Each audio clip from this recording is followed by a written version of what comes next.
ওরা তো আজকে শনিবার যেহেতু আমাদের নিরামিষ হয়, তো ভাবলাম স্পেশাল কি বানানো যায়, কারণ শনিবার রোববারটা প্রত্যেকেরই বাড়িতে একটু স্পেশাল কিছু হয়। তো ভাবলাম যে পোলাও বানাই।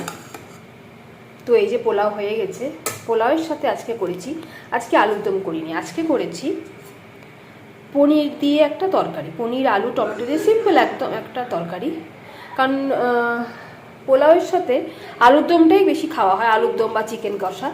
আর পনিরটা সাধারণত ওই তোমরা যেরকম ভিডিওতে দেখেছিলে চিলি পনির টাইপেরই বানাই, এরকম মানে সিম্পল ঝোল বানানো হয় না। তো আজকে ভাবলাম আলুর দম তো খাওয়াই হয়, তো আজকে পনির দিয়ে খাই। তো এই যে আমাদের আজকে লাঞ্চ পোলাও আর পনিরের তরকারি। তো অবশ্যই তোমরা কিন্তু বলো যে তোমাদের শনিবারের স্পেশাল কি লাঞ্চ হলো।